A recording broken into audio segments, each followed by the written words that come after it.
We don't clap. We don't count. We don't punch the microphone, at least not intentionally. Punch the microphone. I don't know. How do you want to synchronize your audio? Jeez.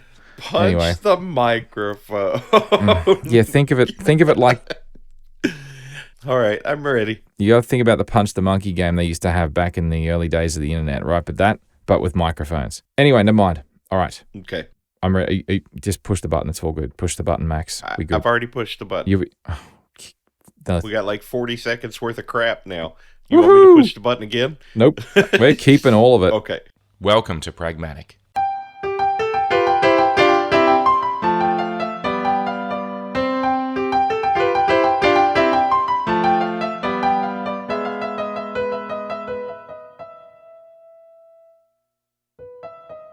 Pragmatic is a show about technology and contemplating the finer details and their practical application. By exploring the real-world trade-offs, we dive into how great ideas can be transformed into products and services that impact our lives. Pragmatic is entirely supported by you, our listeners. If you'd like to support us and keep the show ad-free, you can by becoming a premium supporter. Premium support is available via Patreon and through the Apple Podcasts channel subscription. Premium supporters have access to early release, high-quality versions of episodes, as well as bonus material from all of our shows not available anywhere else. Just visit engineer.network/pragmatic to learn how you can help this show to continue to be made. Thank you. By popular request for the month of May only, we're bringing back the very popular offer where you can get an additional month's discount on top of the 2 months you already get discounted for annual patrons. But it's only for the month of May. It's available for premium and above tiers, so if you've been on the fence about supporting the show and you want to access the bonus materials and early releases of episodes, then it's never been easier. Get in while it lasts. Thank you. I'm your host, John Chidgey, and today I'm once again joined by my good friend Vic Hudson. How you doing, Vic? I'm good, John. How are you? Living the dream, mate. Living the dream. Living the dream. Having a great time. Yes. I want to kick this off with just a couple updates about things that have been happening since we last spoke. I was invited to be a guest on Friends with Brews, and I actually finally caught up with Peter Nicolaitis, which was really cool. And he seems like a very interesting, cool dude. Yeah, he's pretty cool. He's been a long time fan of Pragmatic, and also had a chance to catch up with Scott, and it was a good talk, even though my internet died halfway through it, which was hilarious, but not hilarious. In any case, but that's fine. But yeah, that was a bit of fun. There's a link to it in my as a guest thing on the website. So have a look for that if you're interested. And if you're not listening to Friends with Brews, you probably should. It's pretty fun. But anyway, let's see, what else? Work is work. Not much to really talk about on that front, at least not at this point. We'll see what happens in coming weeks and months, and maybe more to talk about. But for the moment, changes in the wind. But that's about all I can say at this point. Whiskey's going along pretty well. Yeah? Yeah. And the YouTube channel, the Engineer Network YouTube channel, at the time of recording this right now, it's sitting at just over 900. So we've got 911 subscribers. So if you wind it back to... You're growing? Yeah. The last 100 took 6 or 7 weeks. So that rate of growth is accelerating, which is something that I've learned about YouTube, is that it's like it snowballs. So once you... Yep. Yeah. So anyway, I started out, when I started making whiskey, because it's predominantly viewed, listened to, whatever, on YouTube, even though it's fully available as its own separate RSS feed for a video player, which interestingly is exactly how Scott Wilsey watches it. He refuses to watch it through YouTube, which is fine. That's why I've got the separate feed. And the feed gets an average of about 30 to 40 downloads an episode. So there's plenty of people that actually do watch that without going on YouTube. So yeah, I'm glad I'm doing that. It gives people the option, you know. I wonder what podcast player they're using to do it with. You can use Apple Podcasts, I think works with it. But there's, I think they support video? That's think so. Cool. Yeah, I'm pretty sure. I just know Overcast doesn't. No, Overcast does not. But there's also an audio-only feed if you want to just listen and not watch, because you don't have to watch. It's just nicer. But anyway. Yeah, but didn't you miss out on the joy of Chigi? Well, yeah, depending on who you ask, it's a joy. But yes. Anyhow, like I say, it's all relative. But anyhow, yeah. So I started out when I started making whiskey. That was back in September, August. I actually started recording and preparing and everything back in late August last year. So it's almost been a year, not quite, but the channel's nearly doubled in size since then. So it's getting a decent amount of traction. Having said that, I also pick up other people following the Engineer Network on YouTube through Causality, because I still get lots of views for certain Causality episodes. So in any case, I pre-recorded a heck of a lot of episodes. So went on my Christmas holidays, which is now a fading memory. It was like 4.5 months ago. Yeah. So I pre-recorded, like I sampled all these whiskeys because I was on holidays, right? So why the hell not? So I tried them all. Yeah. And I got little sample bottles. I didn't buy bottles of these things because I'm not made of money. Mm-hmm. And so that way I tried them all, sampled them, recorded them, and they just sat on my, solid state drive waiting for John to get around to doing the video editing. And that's what I thought it might be fun to do a bit of a topic about for this episode, which is the fact that video compared to audio, anyhow, video is harder in a lot of different ways. It raises the bar a little. It raises the bar a little. Yeah. Now, I did Pragmatic Electric, and I've done video every now and then, but I'd never done anything as hardcore as Whiskey before in terms of how much time and effort it takes to do video, and not just a little bit of video, a lot of video.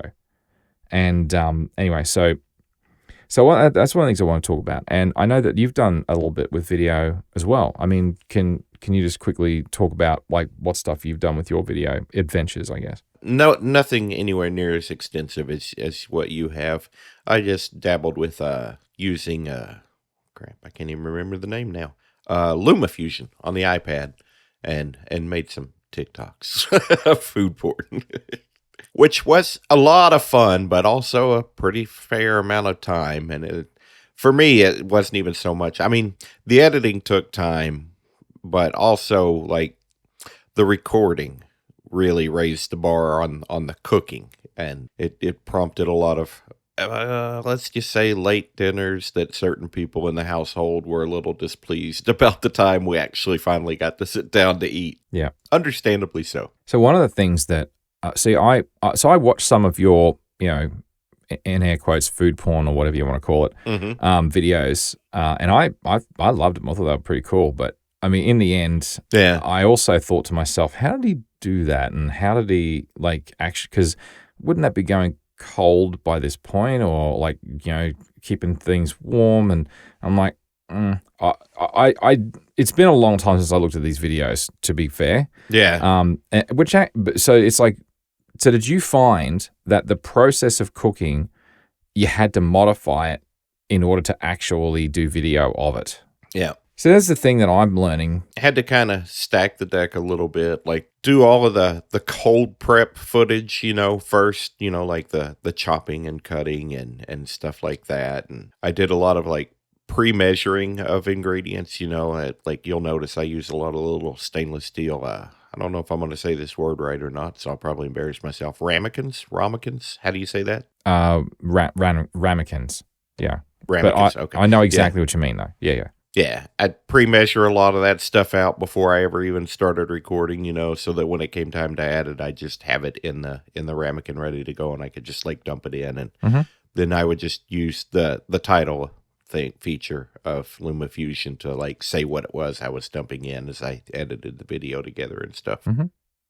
Cool. Now, because one of the things that I also have realized is that certain kinds of video that you do, like the cooking one, and also I found with Pragmatic Electric, certainly like when I did the Model S review, Model S versus Model 3, there was a significant amount of pre-planning that needed to be done. There was a lot more. Yes. There's a lot more. I guess they call B-roll. Mm-hmm. There was a lot of that, and if you didn't do it well, it made it very hard to pull together something that was a cohesive kind of video that was basically was any good, was watchable or not. Yeah. So one of the things that I also find interesting with whiskey is that when I'm trying a whiskey, that I generally try not to have it beforehand, so I don't pre-engineer or pre-write my tasting notes. So because of that, the reactions that you see from me trying these whiskeys on the show are as genuine as I can make them. Like, it's actually me. Yeah. But there's a flip side to that, because sometimes I'll, when you're nosing it initially, and it's like, oh, I can't quite tell what that is. I think it's caramel, maybe it's a vanilla, or actually no, it's more like a banana. Mm-hmm. And it's like, I will sit there for a good 15, 20 seconds sometimes trying to figure out what the hell it is. And all that needs to be stripped out of the episode, because someone wants to watch this. It's like, they don't want to sit there and watch me thinking and trying to figure out what the hell a flavor is. It's like, they got better things to do with their time than to watch me going, you know what I mean? So 20 seconds, a dead time, right? Just. Yeah. I don't know that this fits your medium and your show, but what I've seen like a lot of people would do on the TikTok is like they would cut most of the dead space out of that and maybe just have like a rapid cut montage of them home caramel, vanilla. Yeah. I don't smoke. Yeah. So you just leave the guesses and you just kind of rapidly shoot through them in kind of like a humorous, comical way. Oh, totally. What I do is I'll do a combination of hard cuts between those bits to chop it down, and other times I'll just take an end-to-end cut of the section I want to snip out, and I'll just do it at 8x or 10x speed. Yeah. So it looks I think it looks kind of hilarious, which is what I'm going for. But right. The reality is that I don't want to subject people to that. But the reason I bring it up, though, is because that's one of the other things I find with video is that scripting it and pre-planning it can only accelerate it so much. There are parts where if it needs to be genuine, it needs to be genuine, and you just can't do anything. You have to just record it and accept the reality. You have to go back and edit it, and that editing is going to be a lot more time-consuming than a podcast that's just audio. So, having said all of that, I think we should probably start at just like the equipment. And because I originally made some. You got a lot of gear here in this list. I do, because I've tried a lot of things, and I realized also in the notes I neglected my first attempts at this. So all right, so let's wind the clock back to the very beginning of when I started to do video work. I'm recording right now in my famous, I guess you could call it, I was going to say hand built. If I use power tools, does that still count as being hand built? I guess it does. Okay, it does. Thank you. Why, thank you. Then in that case, hand built by me, my podcasting booth, aka the TARDIS, aka the coffin that my wife sometimes threatens to seal me. Yeah. So, ooh, I'm just kidding. That's not actually what happens. Sort of. No, it's not really what happens. Sort of. I'm just joking. Just joking. And so is she. Anyhow, moving on. My wife would threaten to seal me in. Wasn't my wife. My wife actually, it was one of my oldest son actually said, he's pointed, if it's soundproof, are you going to hear if I like lock the door from the outside? And how are you going to get out? And I'm like, can you please not? That's not good. Anyway, all right. So I'm in the podcasting booth. If I remember correctly, this thing is framed and drywalled, so you could always do the emergency fireman exit and bust through the drywall like the Kool-Aid man. I could. Yes, I could. But I'm not doing that because there's lots of cross struts and supports, so I don't even know how well I'd fit through the gaps. But in any case, let's not get too bogged down in that. The point is that I started my video recording in this sound booth, and I wanted to decouple the environment from inside the house, which is always noisy. I mean, I got 4 kids, my wife, 2 cats, and there's always something happening. Always. There's always noises in the house, unless I'm recording at stupid o'clock, at which point then I'm interfering with them. And we went through this. Then you're the noise. Yeah, exactly. Then I'm the one that's making the noise and interfering with other people sleeping. It's not fair to anybody. So that's why the sound booth is fantastic. But on the downside, what I found very quickly is I used my Nikon Z30, and I used a ultra-wide lens on it, in order to capture everything in the sound booth. Now, initially, I didn't have that ultra-wide lens. I had to actually get an ultra-wide lens that would allow me to take like actual video of me that wasn't just my face, because the sound booth's not huge. And so the first few episodes of Whiskey Whiskey were recorded in the sound booth with just, because it's painted black. Yeah. Because the Rolling Stones told me that's what I should do. And that's what I did. Of course. Yeah, I mean, I had to. You got to paint it black. So that's what I did. Such a great song. I know, it is really good, isn't it? Anyway, I'm sidetracking myself. I haven't even get to the point yet. And then someone who I know, Vic, suggested some D-bag immediately said, "Man, I know you love your booth, but you got to get out of that thing." Yeah.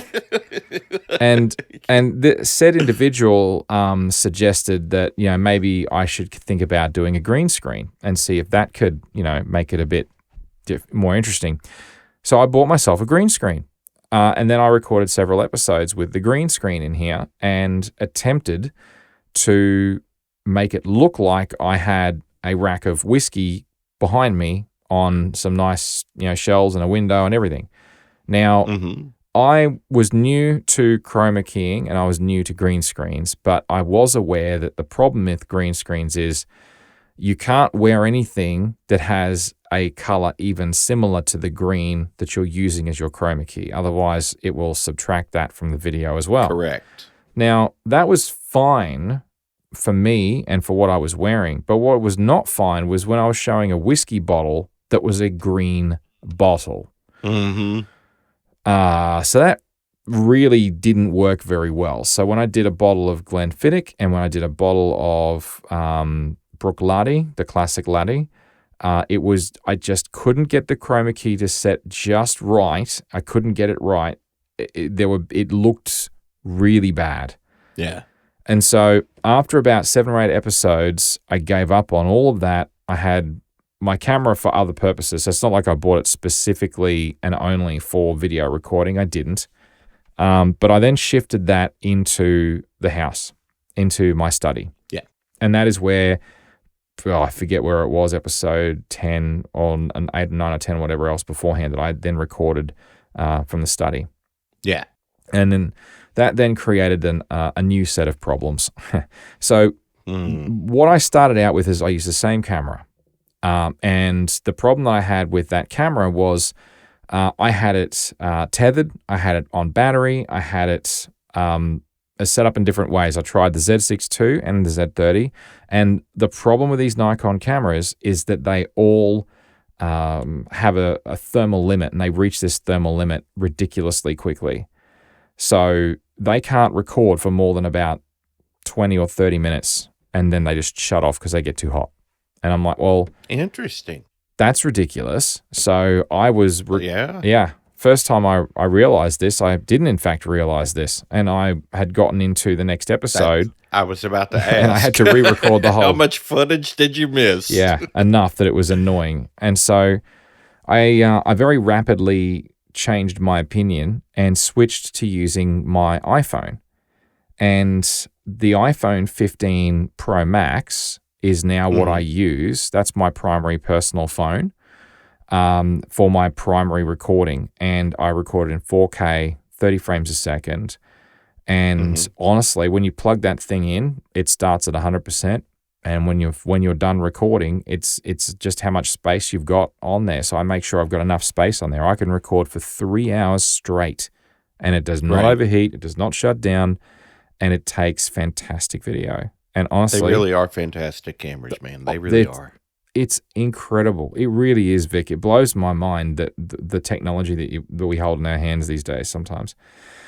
So that was the camera journey. And partway along, I also thought, it'd be good to mix it up. See, some people will do the whole zoom and crop, so that if you're trying to make a point or you're trying to break up the video, because just staring at John talking at the camera for 10 minutes straight is a bit tiring. So, there's all sorts of different ways of doing it. So I tried the off-center, off-axis second camera angle. And to do this, I introduced, I borrowed my wife's iPhone 16 as a secondary recording thing when she wasn't using it. So, or one of my kids. It really doesn't matter, because in fact, anything from like an iPhone 12 or 13, I think, up will do 4K 30. That's all I need. Yeah. So and then I got a new problem, which is starting and stopping them both. Yeah. And I initially tried using the built-in, camera app, because of course, why wouldn't you? And then I remember that Blackmagic had in fact released their own app, Blackmagic Cam.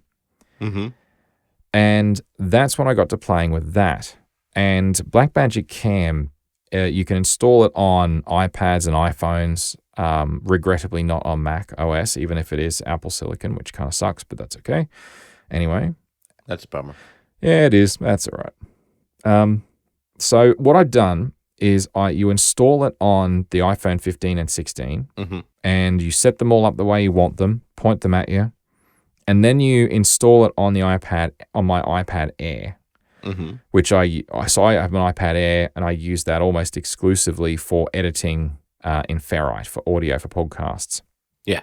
But I now use it to synchronize my cameras, because you can set up the iPhone 15 and 16 as, you give them a name, and you set them up as video sources, and you can synchronize their start time. Everything's connected on Wi-Fi, and it all just works. It really literally just works. You just get one button to start them both. Nice. Yeah. And you can swipe left and right on the screen to flick between the two cameras. You can do multicam view, and then you can change your focal point on each of them, and it does software like bokeh kind of background blur. That's cool. But it actually looks really good. It does. So I solved that part of the problem. So I now had two viewing angles, and I had the iPad Air for seeing how I was going. But then I had a problem with my audio. So I had invested in, if you go back to before I started doing Whiskey, I actually invested in a set of, I'd invested in a set of Rode Wireless Go 2s. Have you come across these? No. So Rode make all sorts of really great audio stuff. They are an Australian company, but hey. But the point is that these particular ones, the Wireless Go 2s, they're probably about 1.5 inches square, and they have their own little clip that you can clip onto your clothing, and they've got a mic built into them. But if you don't want to do that, you can plug in a condenser microphone, like a lapel mic, or a small shotgun condenser, and you connect them just with a TRS 3.5 mil or 2.5 mil, I forget which. You can connect that up, and it'll also pipe that through. But it's wireless, so these things are battery powered. You get two of them. Yep. So they're designed for two persons, so an interviewer, like a host and a guest. So the idea is, I give you one, you clip that on, I clip one onto my shirt, and they then wirelessly transmit back to a receiver. And that receiver will then, you can choose to merge your audio. You can have the left or the right. And so what I did is I used that, and initially I started out just with one microphone and one shotgun mic. So I'd also got a kit that had, I originally got this actually as part of a kit for the Z30. So I took it originally to take video of my son bowling and cricket. So the idea is it's a very small video mic. I think it's the Video Mic Pro, and it's only about, I don't know, 10 centimeters, 4 inches long. So it's not like one of those really stupidly long shotgun microphones, but it cuts down a lot of the side noise, and it really does drag in decent voice from a distance. I mean, That's cool. it's just better than it's much better than the built-in mic in an iPhone, much better than a built-in microphone in my Z30 or my Z6 II. And I originally got it to record audio as I was, the audio when he was bowling and cricket, right? So because I was just not able to hear anything or very little. So I was taking video on my DSLRs, and the microphone on was horrible.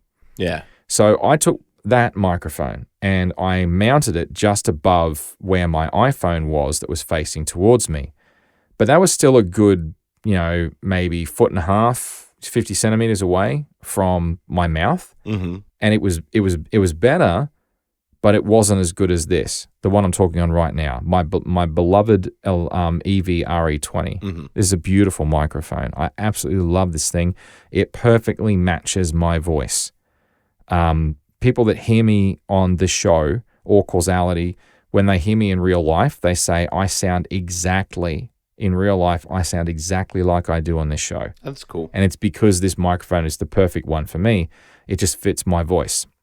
But this little shotgun microphone, when it was that far away, really didn't. Bummer. And so I was doing all sorts of post-processing, trying to make it better. And yeah. So I tried a few episodes with it clipped on, the Rode Wireless Go 2 clipped onto me. I tried a few with the lapel microphone, and I didn't like the sound of the audio. So then I'm experimenting. I'm probably about 20 episodes in at this point. So this is going back to late last year. Yeah. And I started experimenting with trying to get the shotgun mic, just as close as possible to my mouth and just out of frame of both camera angles. And that was a heck of a chore. I've ended up now, my current solution, which I think works really well, is I've got one of those selfie sticks that I bought years ago, just cause. And I've got a couple of GoPro-like mounts that I can use to attach the actual, because the actual video mic has one of those square slot sort of connectors, like a cold shoe for a camera. That's what it was designed to do. And I've got a few of those that I can adapt to go onto the top of a GoPro mount, which will then go onto the selfie stick. So I've rigged this up, and it's attached to one of the mounting brackets behind one of my computer monitors in the study. Yeah. And I've got it at just the right length and height that it is now only maybe 6-7 inches away from my mouth, and pointed directly at it. And, and it sounds fantastic. Like I basically have to do barely any noise reduction anymore, barely any amplification. It's really, really good. So cool. Yes, except there was one other problem. Actually, there's a few more problems, but the next thing I did is, and I only did this in the last probably 20 episodes, 15 episodes that I've recorded, and I haven't finished editing the current batch that I recorded, I don't know, 3 or 4 weeks ago now. But I wanted to have a second video mic, so I actually went and bought a second one. And because the problem is that when I'm reviewing the whiskey, I will lean in to have a look at it up and close to the camera to see the color, looking for the legs or tears, whatever you want to call them, running down the side of the glass. But when I do that, my beautifully positioned microphone, which is correct for my standard seating position, it now won't hear me.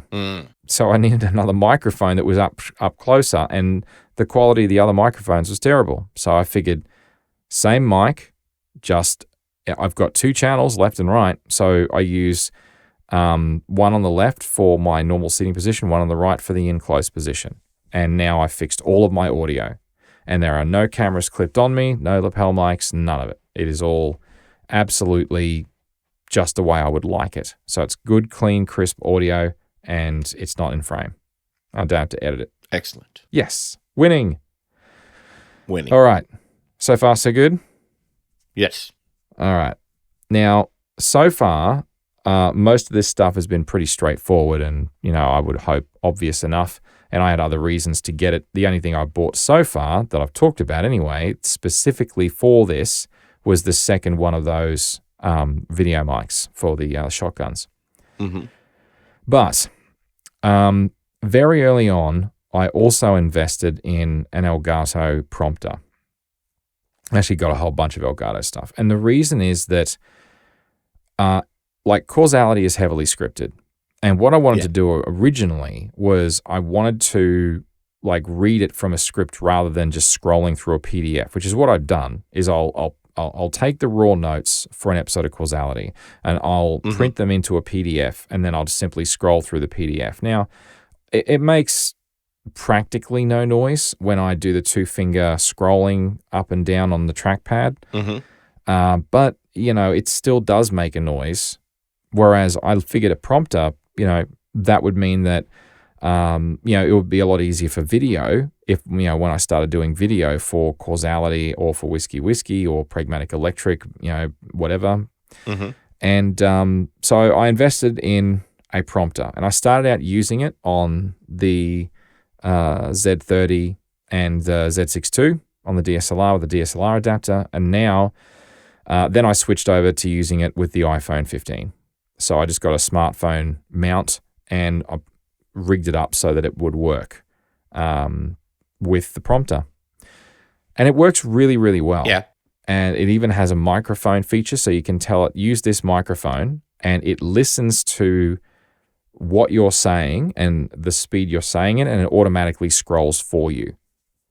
Which... Oh, that's brilliant. I know, right? It usually works, and this is the problem that I had, is it the usually part. Usually. So you can set up the software so that it just scrolls at a certain pace, but the problem is that I have quite a variable presentation style. So I'll talk quickly about certain points and I'll slow down for others that I want to sink in. And just the way I talk naturally is highly fluid, and it's just, to me, that's just the way I talk. So having a fixed speed never works, because at one paragraph or another it'll be too slow and I'll be sitting there with my arms folded waiting for the prompter to catch up. And other times I'll be like, I have to pause the prompter because it's gone too quick, or rather I've been speaking too slowly, right? Even if it weren't for that, that's the biggest culprit for people coming out sounding robotic, right? Oh yeah, exactly. If you're forced to speak at the speed of the prompter, you do sound more robotic. Yeah. So with Whiskey, it's a balance. 4/5 of the show is fully scripted and read from a script, but there are parts where I write absolutely nothing. Like when I'm tasting it, I have no notes at all. It's simply like nose, mouthfeel, palate, finish, and then rating. And all of that stuff is blank. And so I do that. So for the longest time, I just used the prompter, and I kind of used the experimental microphone, variable feedback speed thingy. But I wasn't happy with it. It just wasn't working that great. And so I decided to invest just recently, in the last probably six weeks now, in a Stream Deck pedal and a Stream Deck Mini. Have you come across either of these? I have not. Okay. A lot of the stuff at Elgato... I'm looking at the Stream Deck now. That looks pretty neat. So I didn't get the full-size one. I got the Mini. It's only got 6 buttons on it. Yeah. But what's great about the Stream Deck is that you can...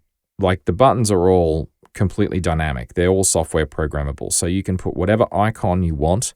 You can link to whatever function you want. And there's a whole bunch of these modules that you can install based on the software application in question. So obviously it works out of the box without installing any modules with all of Elgato's other stuff, which makes sense. And so therefore it works out of the box with the prompter. So I very quickly learned, by a bit of trial and error, because it's not obvious, how to set up the Stream Deck to very quickly scrub back and forth and up and down, and to slow it down and to speed it up. So I've got a page set up on the Stream Deck Mini for when I'm recording now. Not right now, but when I'm recording an episode of Whiskey, for example, or anything using the prompter. Right. And it makes it a heck of a lot easier. So you can jump back a paragraph, jump forward, different shortcuts. Now, the Stream Deck Mini turns out it's actually really helpful for a whole bunch of other things. And I've actually been using it for work because I've got one set up for Microsoft Teams. So now I've got shortcut buttons for muting. Now, I had previously done this through keyboard shortcuts using like function key 15, 16, 17, 18, 19, because I've got the extended Apple wireless keyboard. Yeah. Every now and then it doesn't work. So in this particular case, it works every freaking time, which is good because cool. when someone's talking to you and you've got the mute and you're hitting the unmute and it doesn't unmute and you're just like, oh great, where's the mouse? Mouse is disconnected. Got to drag the mouse over, find the damn window, make sure it's active, and then click the unmute button. By which time 5 or 6 seconds has passed and like, John, you're on mute. I'm like, I know I'm on mute. All right, this is my challenge, is to unmute myself. I'm aware. Thank you. Anyway. Right. Now, the Stream Deck pedal is exactly what it sounds like. It's a pedal that goes under your desk, and it's a foot pedal. So there are 3 foot switches on it, one main, one in the center, one left, and one right. And I've got them configured to start and stop the prompter and to skip forward or back a chapter. So nice. The only downside of the pedal is it is very loud. It does come with different springs and different spring tensions to make it easier to press, which I will start to experiment with in future. But for the moment, it is a little bit too loud, but it does allow me to completely... I'm imagining it's like a super loud mouse click. Yeah, it kind of like that. Yeah, it's like a thunk. Yeah. It's not really ideal, but... A thunk? Yeah, a bit of a thunk. But it's not... It's fine. I just need to play with it some more, and I haven't really just had the time, so I just Yeah. I was aware it made noise, but it meant that I could do it without touching keyboards or anything like that. Because previously what I did is I actually got the keyboard and I got a bit of blue tack. You know what blue tack is, right? Yeah. So I got a bit of blue tack and I got an old credit card and I stuck that to one of the function keys so that my toe and my foot could find it. And I was tapping that to start and stop the prompter. It's the most ridiculous bloody hack. Nice. It's just ridiculous. It was ridiculous. So you sit the keyboard on the floor and you're stomping on it. Correct. That's exactly what I was freaking doing. And it was just ridiculous. But that's exactly what the Stream Deck pedal is able to do. It's super simple. And anyway, so far I now have everything to have great video, great audio. I've got a prompter for all of that that I can read off of, and I'm maintaining eye contact and all that other great stuff. And I hadn't even talked about the most important part of this, which is the computer I'm recording on is my Mac Studio. So yeah. And it's not just that. The Mac Studio is not just for when I say recording it, I mean, technically it's actually not used to record anything. It's actually just there for the prompter, for the notes, and I do all my editing on it. So once I've done all of this, I have audio captured in every way possible. So the little Rode Wireless Go's, you can set them up to always record. So they record everything that you say onto them. They've got 7 hours of memory on them. So that's my backup in case the link fails. Now, the iPhone 15 Pro Max that's doing my primary recording, I've got that plugged into a USB-C hub. And that USB-C hub is connected into the Rode Wireless Go receiver. And Blackmagic Cam on the iPhone detects that as a valid audio source. So it records. Nice. Yeah, I know. It records the left and the right audio and embeds it into the video. So when you extract it from the iPhone, all of the audio is perfectly synchronized, which is fantastic. That's beautiful. Now, it is beautiful. It's a thing of beauty. Now, I also record audio on the secondary camera angle, and that's important for synchronizing, which I'll get to in a minute. So all of that is then copied over USB-C onto the Mac Studio, onto my external NVMe solid-state drive, my 2 terabyte editing drive, I call it.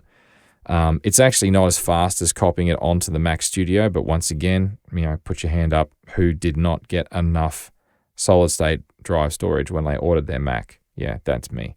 Yeah, well, that's partly because Apple just really likes to bend you over for that. They certainly do, don't they? Yes. So, yeah. It's crazy. It is. It is. So there's a reason that I only have 1 terabyte of storage, but my God, I tell you, if I get another Mac Studio, I'm going to go at least 2. I'll go as high as my bank account will allow me. Because, yeah, the external drive, it's solid. It works. It's great. It's relatively fast. It's pretty decent. Yeah. I just know, because I've edited some short videos on the internal drive, and it is that much quicker. It is not funny. Mm-hmm.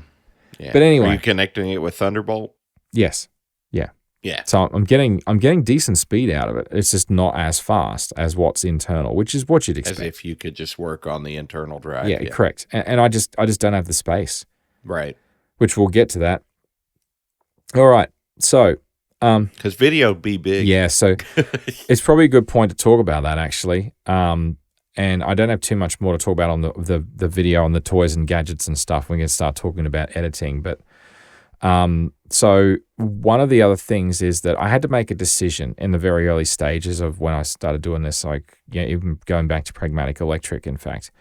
And I just decided that, 4K had to be the entry level because you can upload 4K to YouTube, but it's like when you watch it on a 4K television or a 4K monitor, it looks amazing. Yeah.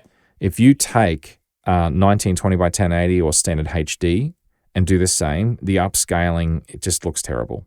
It doesn't work. So I then had to think about 8K, and I was immediately stopped by the fact that I had no 8K camera.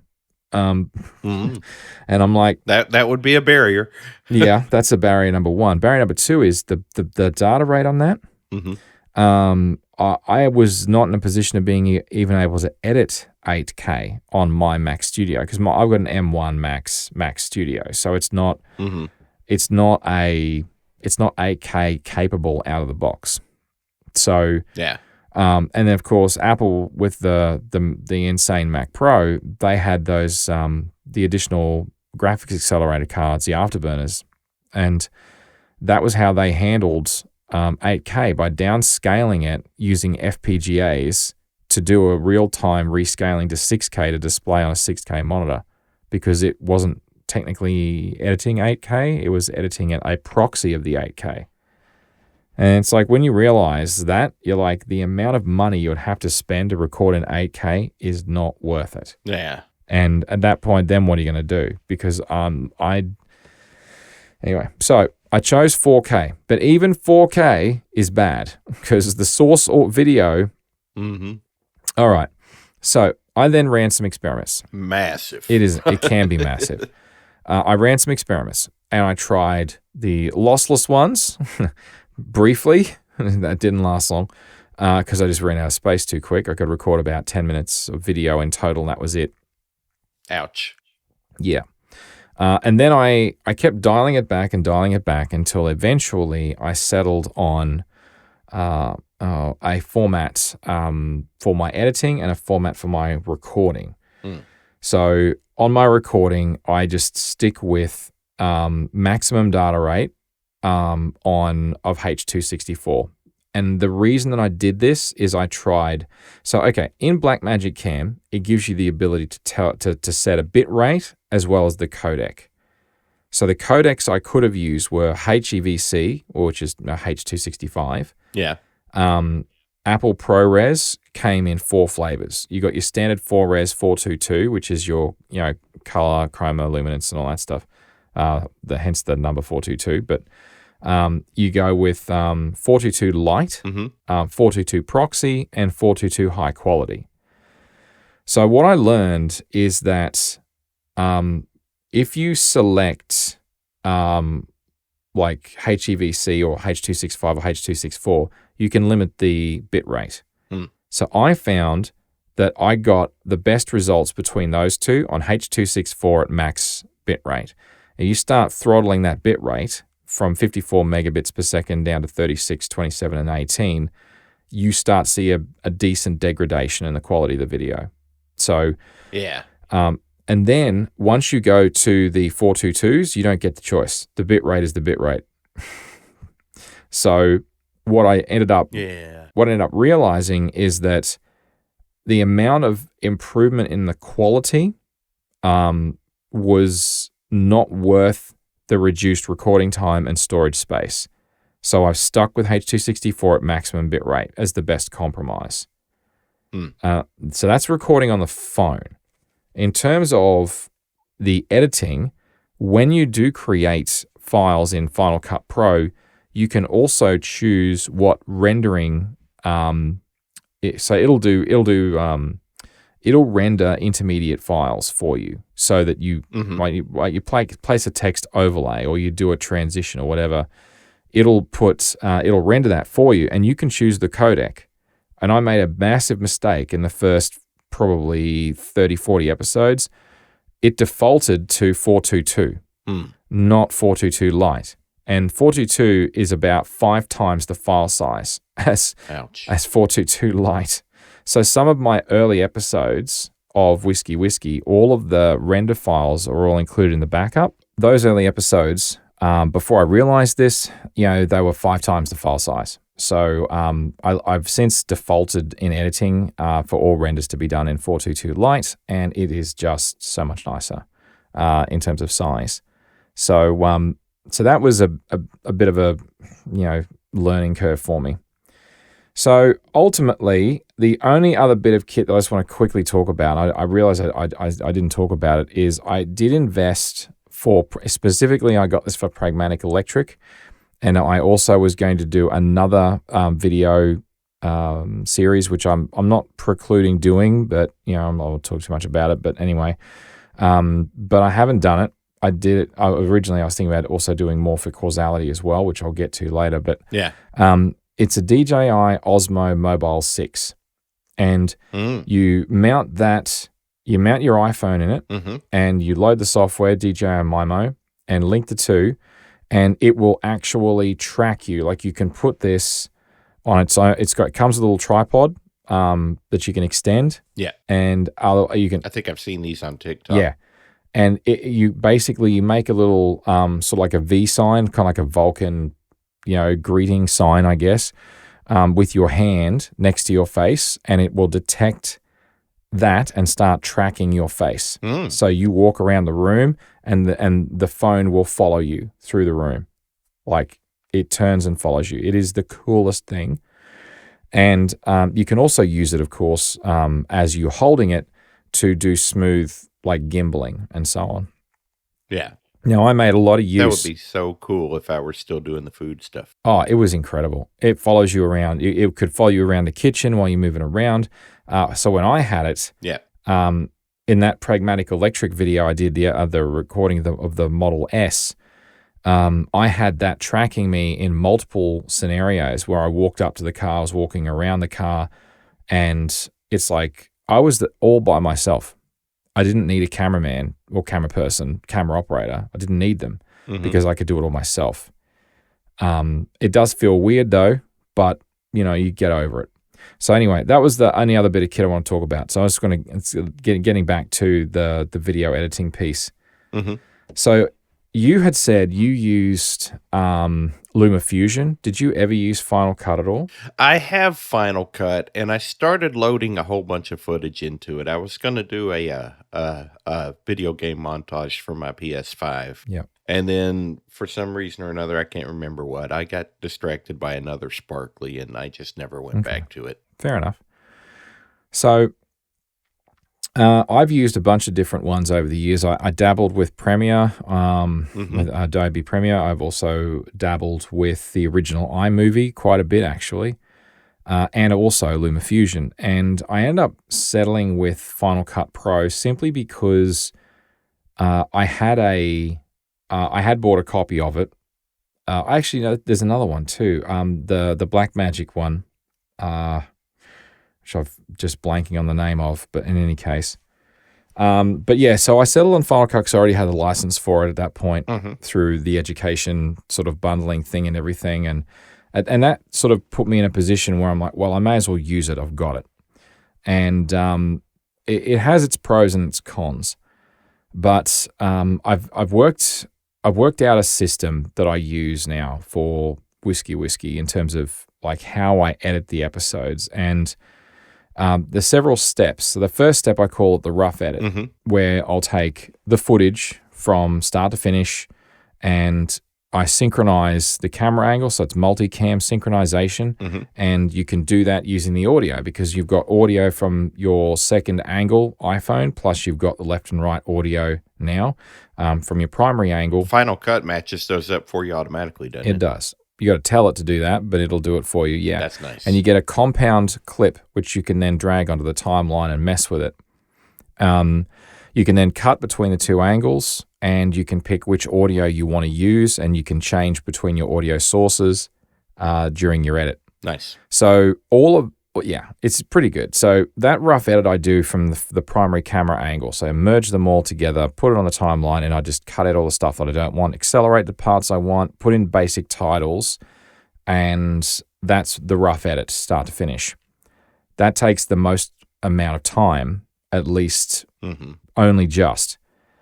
Now, once I've gone and done that, I'll record like 7, 8, 9, 10 episodes in one block, like a 3-hour block. I'll do like 10 episodes in a block. And at the end of it all, I only have like 5 or 10 mils tops in a glass. So at the end of the 3 hours, I'm not actually drunk, contrary to what some people have said. Yeah. This is good. because reviewing a whiskey when you're or intoxicated is a futile exercise, right? If anyone that knows how whiskey tastings work, this is really good stuff. I know, right? Suddenly everything tastes great. Yeah, sure it does. No, it doesn't. Hence the expression, always start the night with your best whiskeys and finish the night with the cheap ones. But having said that, because there comes a point when it just doesn't matter. Exactly. Yeah. So anyway, my point is that at the end of that 3-hour block, I'll have, like somewhere between 2.5 hours to 2.5 hours roughly of video to edit in 10, 12 episodes, however many I've done. So I'll go through and do the rough edit of all of those episodes, and then I'll go to the next stage, which I call the final detailing. And so if I say in an episode, and this distillery is run by this guy called Eddie Brooke, well, I'll go and find a photo of Eddie Brooke, and I'll go and put that in the episode. Right. Before I do any of the recording at all, I have a separate recording that I do on a turntable that I got ages ago. It's a little white turntable. You plug it into USB, and it just turns around in a circle. That's all. You just put stuff on it and just rotates. So I put the bottle or whatever it is on that with a white background, and I just record it. Yeah, B-roll. B-roll. So then part of the final detailing is I'll now import that video. I'll wipe out the background using one of those magnetic shape detecting keys in Final Cut. And basically it will then track forwards and backwards, so you basically can delete the background and reinsert a background behind it. So all of that stuff, I'll list out like the name of it. I'll say what the ABV is and all that. So all those final bits of text, I'll make sure that's all lined up. The cost and the quality and the matrix for the final rating and all that, I'll put all that in, and I'll put in the end slide transition with the thanks for the patrons and all that stuff. At that point, the full length episode has been fully edited, exported, and ready to go. But I'm not done. No.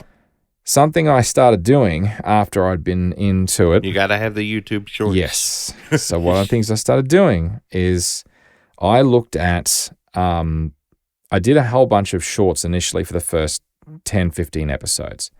And the shorts were not actually what I do now. What they were like funny snippets out of the episodes. And you can create a short based on an episode that is live. You cannot create, like, you know what I mean? Like, I can't create a short of an episode that's going to be published in the future. Right. But what I can do is I can edit something down to a smaller duration and upload it and YouTube will identify it as a short, and it shows up in the shorts feed.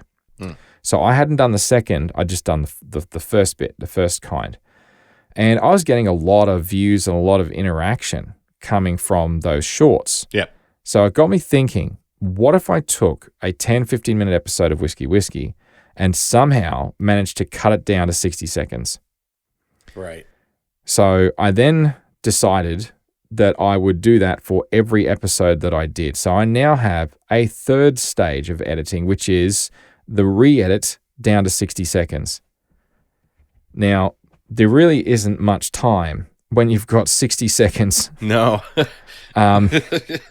So I had to get very creative and very aggressive in my edits. There's a whole bunch of detail that's obviously been cut out and removed. But the goal is to fit it in at or less than 60 seconds. Now, I don't just upload these to YouTube. What I also do is I upload them to Instagram, and I also upload them to TikTok. So at this point... Oh, you're on the TikTok now? Yeah. Oh, yeah. So I'll have to go give you a follow. yeah, 100%, mate. So the new accounts I set up with Whiskey Whiskey in 60. And the tagline is, it's Whiskey Whiskey, but for those with short attention spans. So I'm sure that will annoy people, but that's okay. The point is that I've been getting some interesting... It is what it is. Yeah. I've been getting some interesting interaction from the Instagram ones. I don't get very much from TikTok. But my oldest son told me that's because they deprioritize any content that has... like gambling, like smoking or alcohol, this like any of those sorts of things, they will deprioritize it. But if you want to stand there and dance like an idiot, I think more than deprioritize it, I think that it won't even show up in anybody's For You page at all. probably. The only way anybody sees it is if they come to your page to look. Exactly. Yeah, that's my understanding. The way he explained it to me. So, but look, that's fine. It gets a lot on YouTube, and on YouTube, a lot of people have started following me just because of the shorts, just because of the 60-second versions. So I actually get a decent amount of people coming in through that as well. So I think it is worth the time, but it is more time. So all of this is to say, a single episode of Whiskey Whiskey, in terms of editing, all those 3 stages, and that doesn't include things like creating the title slide, uploading it, creating the episode files and all that for the RSS feeds and adding it to all the places and all that stuff. That all takes time as well. But just the video editing alone for a 10 or 15-minute episode is probably somewhere between, I don't know, maybe 2 hours to 3 hours worth of work per episode. And it turns into a hell of a grind. Yeah. And yeah, It's a lot of work. it is. And it's the sort of thing that I've taken a break from it because I really did overdose, I think, and I don't mean on the whiskey, I mean on the damn video editing, because the video editing is so much extra work. Right. And I love the result. I think the result is great. It's exactly what I wanted to make. It's a satisfying and it feels very good creatively, but it's a very time intensive process. Exactly. So, but yeah, so I've already edited and uploaded, ready to go, up to episode 100. So Nice. we're now sitting on episode 67 at time of recording this episode now. And I do one episode release on average twice a week. So I'll do one on the middle of the week and one on the weekend. There have been some that I released in a batch on sequential days. So I did 3 in a row, Friday, Saturday, Sunday, of Lark. So the Lark Distillery. I had 3 sample bottles from Lark. So I did those 3 days in a row. Like a little series. Yes, like a series. I did Johnny Walker as a series as well. I did something like, I think I tried 7 Johnny Walkers and I had 2 special episodes where I did comparisons. And so that was a week, but generally it's 2 a week. And with that projected out, in terms of fully edited, fully released versions ready to go, I'm good till the middle of July. Nice. We're now in the middle of May, so that's 2 and a bit months of headroom before I hit the wall. Yeah. Now, when I was on Easter holidays, my son and I went for a drive down to Byron Bay because he needed hours to get his driving. To get enough, you got to get 100 hours before you can even apply for a driving test. So in order to get the hours up, he had to do some more driving. So I said, hey, why don't we go to Byron Bay? And when we were down there, amongst seeing things like the lighthouses and picking up some cheap reject biscuits from the Byron Bay Cookie Factory, because that's where they come from.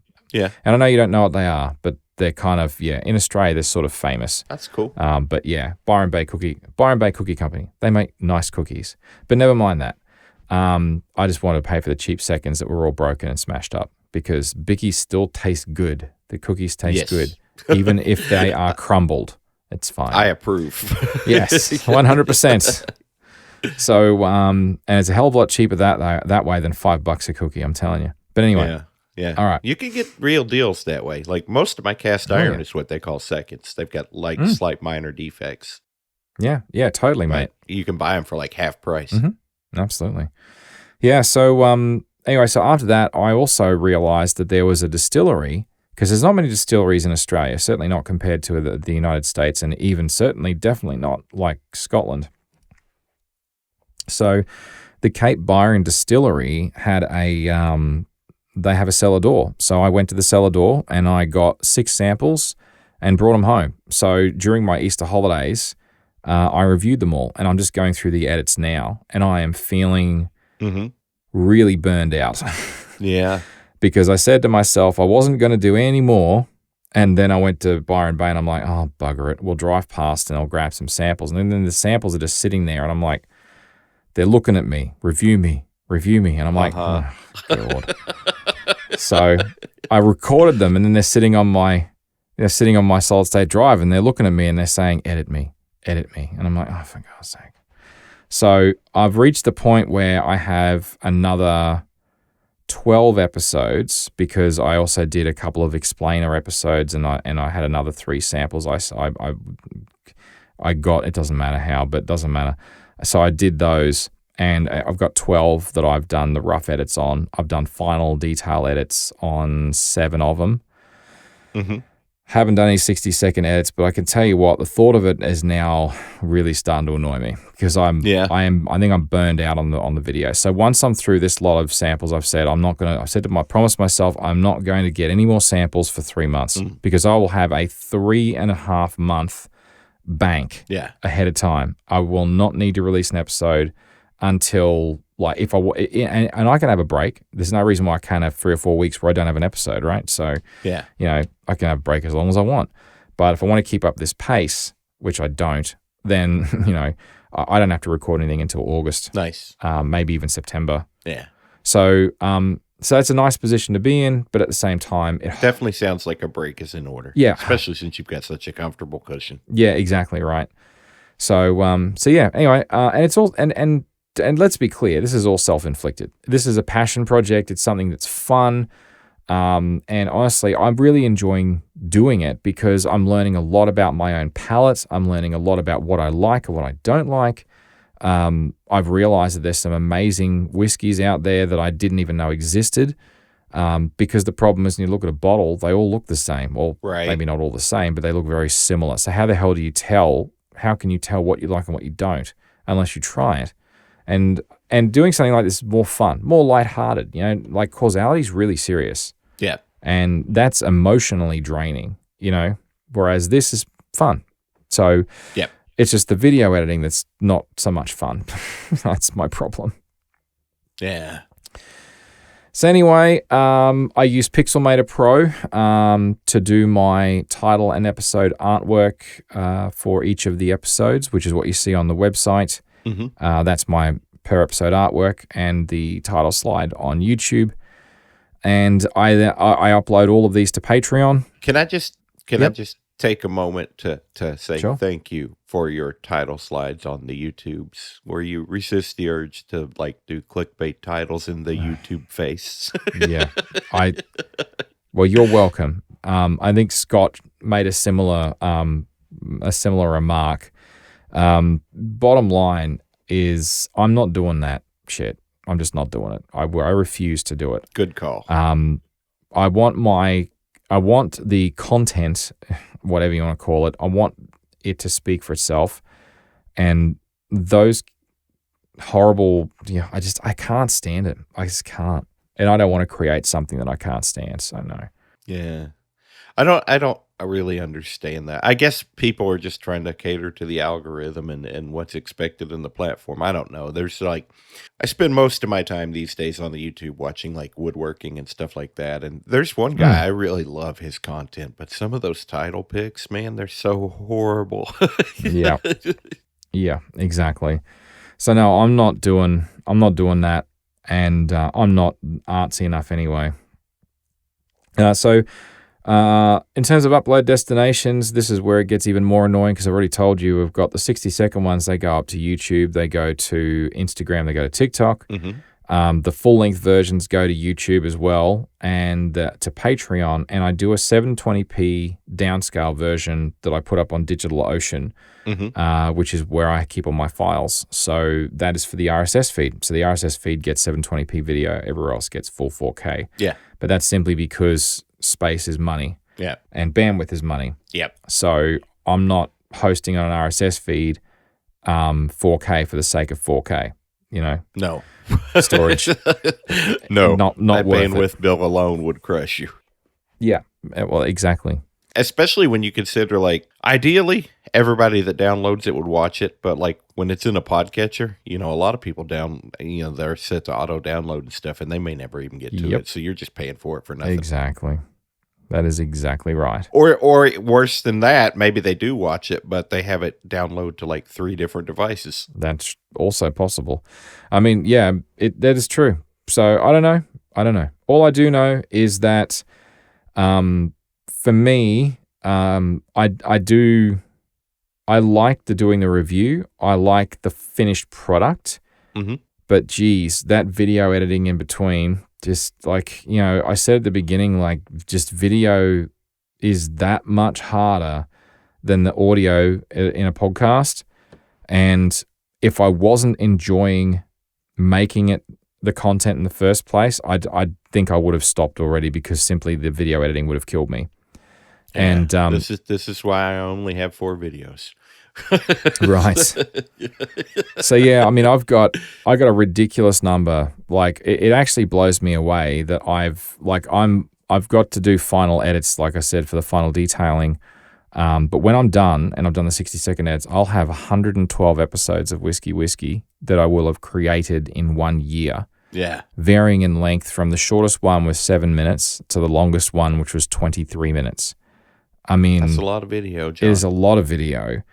And I mean, like I said, it's a passion project, but the passion for video editing was never really there, but whatever little passion there was is being beaten out of me by myself, really. Yeah. You've got that nice, comfortable cushion, and I really think that a break is in order. Yeah, absolutely. So one of the other things is that one of the secondary goals of me doing the whiskey thing is, apart from being a bit of fun, is also to get an idea of what I like and what I don't. And I actually did. I've done a series. It hasn't gone live yet. That I called it Cheap Week. And it was actually my wife's suggestion. She says to me, you should probably do cheap whiskeys and review them as opposed to the expensive ones that are generally going to be nicer. Yeah. Because her observation was that one of the episodes of it that blew up was actually the Red Label, Johnny Walker Red. And my reaction to that at the end, I got so many people come back to me saying that was hilarious because I just took one look at the glass and I'm like, I don't want to finish that. That bad, huh? It was bad, and I'm like, but I mean, Johnny Walker Red is one of the most popular whiskeys, Scotch whiskeys in the world, and it is because it is cheap, it's consistent, and it's a great mixer. It's one of the best entry level mixers. It's up, But the problem with it is when you drink it straight, it tastes terrible. Yeah. It's rubbish.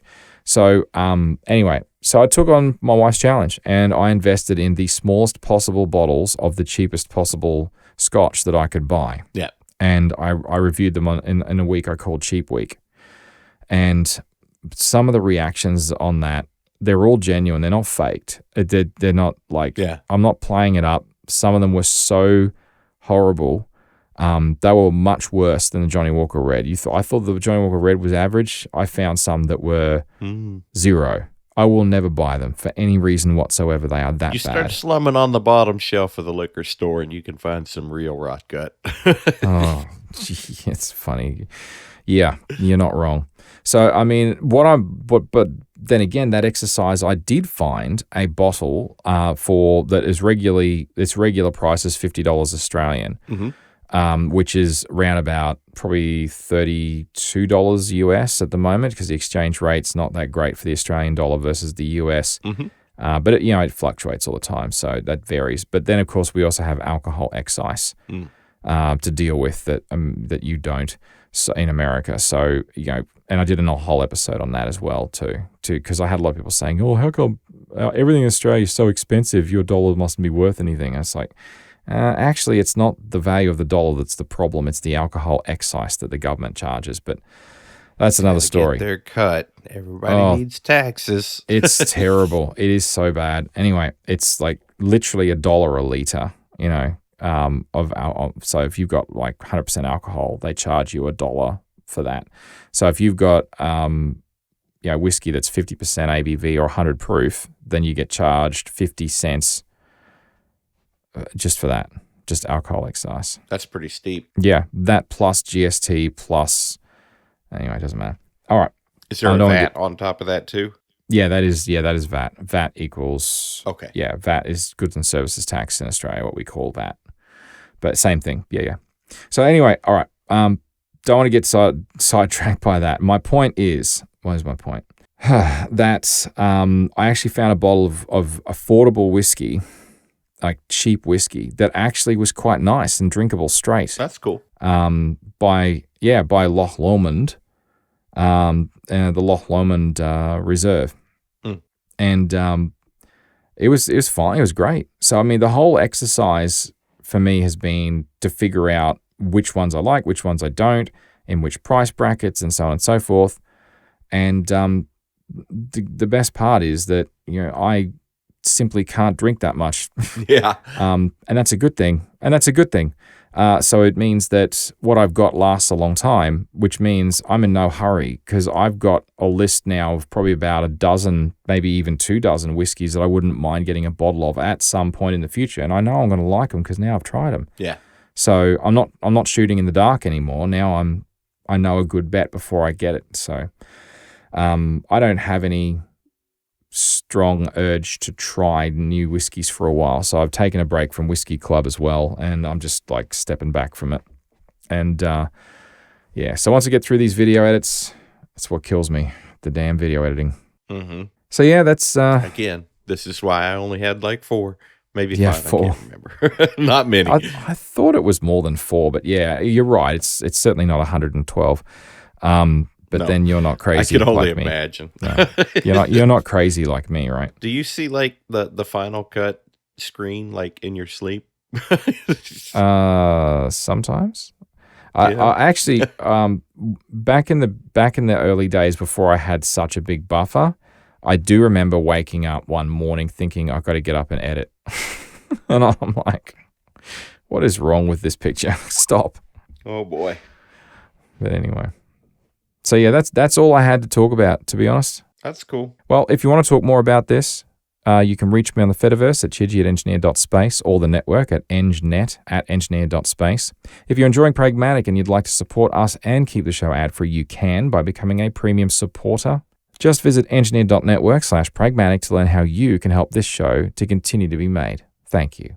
By popular request, for the month of May only, we're bringing back the very popular offer where you can get an additional month's discount on top of the 2 months you already get discounted for annual patrons, but it's only for the month of May. It's available for premium and above, so if you've been on the fence about supporting the show and want access to bonus material and early episode releases, then it's never been easier. Get in while it lasts. Thank you so much. A big thank you to all of our supporters. A special thank you to our silver producers, Mitch Bilger, Shane O'Neill, Jared Roman, Katarina Will, Chad During, Ian Gallagher, and Jamie Russell. And an extra special thank you to our amazing gold producers, Stephen Bridle, Kellen Frodelius Fujimoto, Steve Branham, and our gold producer known only as R. Now, if you would like to get in touch with Vic, what's the best way for them to get in touch with you, mate? You can find me most places on the internet, just at Vic Hudson 1. Alrighty, excellent. Again, a special thank you to our supporters and a big thank you to everyone for listening. And as always, thank you very much, Vic. Yeah, thank you for having me. It was fun.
And I'm going to go edit some video now. All right. I'm just kidding. Wait, isn't it I'm bedtime? Yes, it is bedtime. I am not editing video. No. Okay. No.